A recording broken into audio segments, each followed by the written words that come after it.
Olá pessoal, eu sou o Carlos André e a gente vai falar sobre exercício físico e envelhecimento. Não é de hoje que nós sabemos que a longevidade está relacionado com o estilo de vida saudável. O peso do estilo de vida é muito grande.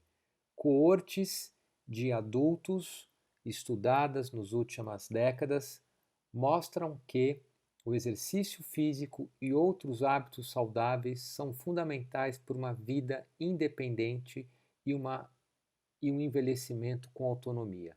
É necessário ter amigos, ter uma alimentação adequada, ter músculos ativos e ter um propósito.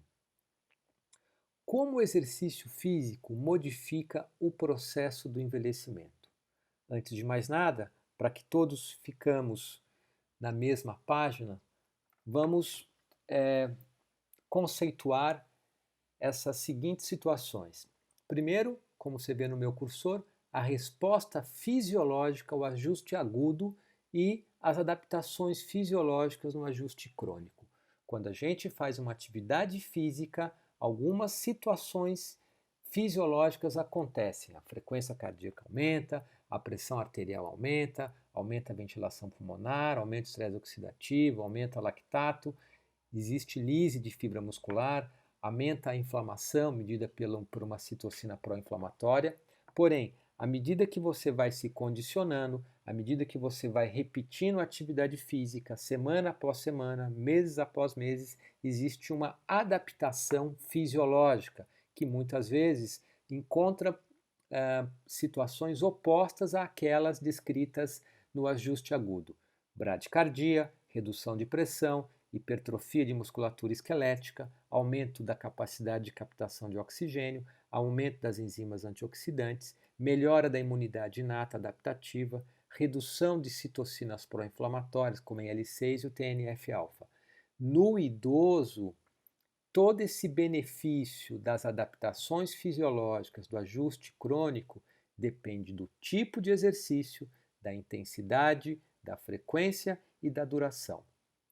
Então vamos lá. Adaptação metabólica, exercícios resistidos. É necessário que o indivíduo faça pelo menos 150 minutos por semana, dividido em 2 vezes, 3 vezes, 4 vezes, 7 vezes, não interessa, mas de intensidade moderada, que pode ser medido nas atividades aeróbicas, seja pela percepção do esforço de 1 a 10, 5 e 6, ou pela medida da frequência cardíaca estimada à paridade 65 a 80% desta.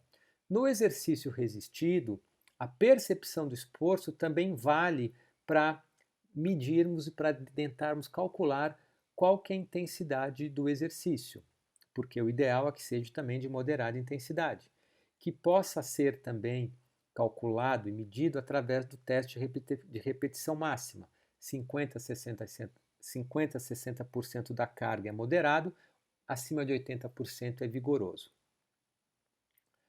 Muito bem, no exercício resistido, seria necessário que o indivíduo fizesse pelo menos 2 vezes por semana, com intervalo de 24 horas entre essas sessões, trabalhando os principais grupos musculares. Na adaptação fisiológica metabólica desses dois grupos de exercícios, no idoso, nós encontramos os seguintes aspectos.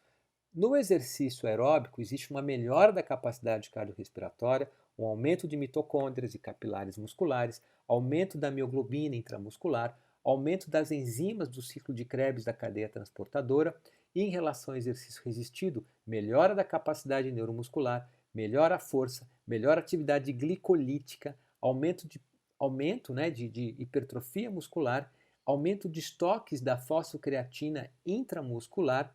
Lembrando que o idoso, o jovem também, para conseguir ter energia para desempenhar essas atividades, é necessário o ATP, que pode ser conseguido seja pela via aeróbica, seja pela via anaeróbia.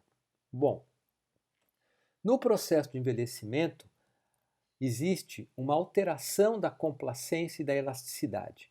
Então, em todos os órgãos, tecidos, em todos os órgãos e sistemas em que haja o tecido conjuntivo, a gente vai ter alterações da complacência e da elasticidade. não é diferente no sistema cardiovascular e muitas vezes essa redução da complacência e da elasticidade levando a uma redução do enchimento ventricular, uma redução da fração de ejeção e uma diminuição da função cardiovascular quando exigida ao máximo. A mesma coisa relacionada ao sistema respiratório, uma redução da complacência e elasticidade do pulmão, da musculatura envolvida no trabalho respiratório, um aumento do volume residual, levando a uma redução da função ventilatória pulmonar quando exigida ao máximo. Por isso que existe uma redução da capacidade máxima de captação de oxigênio, conhecido como VO2 máximo. Essa autora, a professora Satoru Kadama, há 11 anos atrás, publicou essa revisão sistemática com meta-análise, mostrando que adultos de 18 a 75 anos de idade, quando submetidos a uma intervenção de atividade física aeróbica a tal ponto que melhorasse 1 MET de capacidade aeróbica, esses indivíduos tinham uma redução no segmento da pesquisa de 15% de mortalidade de causas cardiovasculares e 13% de outras causas. Ou seja, a partir desse momento, é importante, quando nós indicamos uma atividade física para o indivíduo adulto e idoso, é a gente não simplesmente falar, vai lá e faz exercício aeróbico por 150 minutos. É importante a gente medir o tanto que esse exercício vai interferir na capacidade aeróbica, porque o desfecho mortalidade ele está comprovadamente reduzido se eu conseguir melhorar pelo menos 1 MET de capacidade aeróbica. Então isso é uma coisa muito importante. Em relação aos exercícios resistidos, eu falei de exercício aeróbico, agora vamos falar de exercício resistido. Em relação a exercícios resistidos, é importante a gente entender que no processo do envelhecimento existe uma redução da musculatura esquelética com predomínio de perda de fibras tipo 2, que são fibras de contração rápida, que utilizam a glicólise como fonte de energia, que produzem ATP de uma maneira muito rápida, mas que entra em fadiga rapidamente porque produz pouco ATP, porém gera muito torque, muita força e muita potência. Esses tipos de fibra que são muito importantes para as atividades do dia a dia, para caminhar, para saltar, para desviar de um obstáculo, para levantar de uma cadeira, esses tipos de fibras, a partir dos 30 anos de idade, existe uma redução dessas fibras com redução de força e redução de massa muscular. Muito bem. A partir dos 70 anos, a coisa se acelera mais ainda, ficando desproporcional. Existe uma piora da qualidade de contração muscular. Vamos ver essa biópsia muscular aqui. Aqui nós temos, onde está passando o meu cursor, uma biópsia muscular de um jovem de 30 anos de idade, mostrando na coloração HE os feixes musculares ricos, robustos, com bastante estrutura de tecido conjuntivo para sustentá-los e vários pontinhos pretos que são nada mais, nada menos do que a placa motora.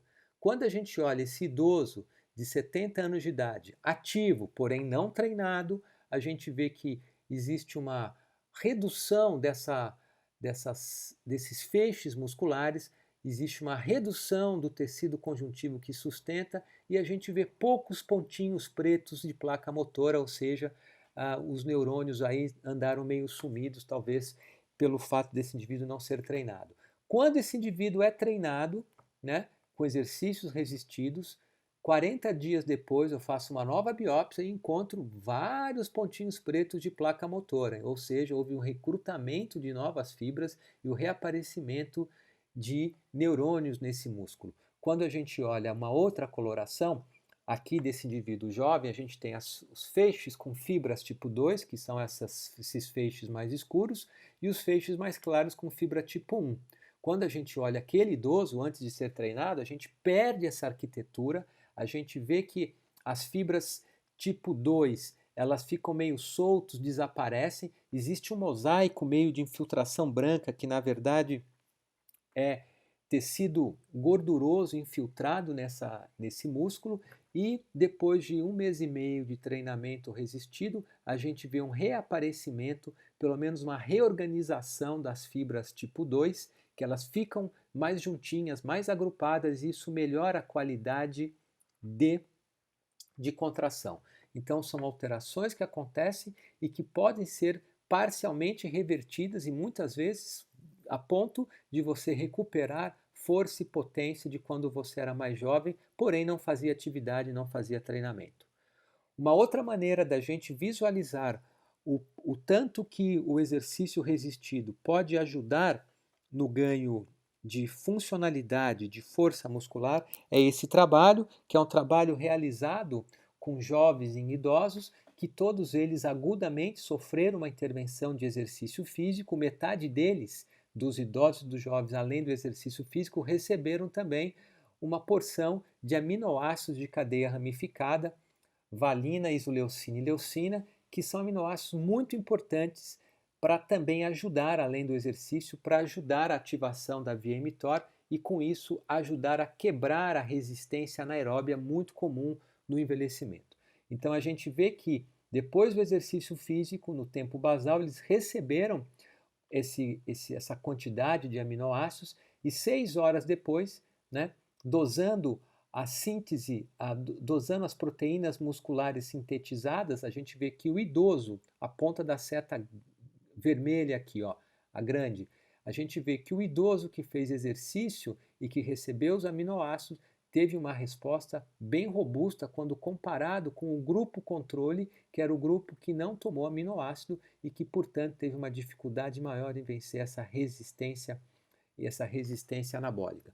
Quando a gente compara o idoso com os jovens, a gente vê que o jovem também que recebeu aminoácido teve uma resposta robusta mais precoce, com 3 horas. Isso traduz que essa resistência anabólica ela pode ser mais facilmente quebrada, além do exercício físico, também em algumas situações com a suplementação de aminoácidos. Muito bem, pessoal. Eu vou parar por aqui.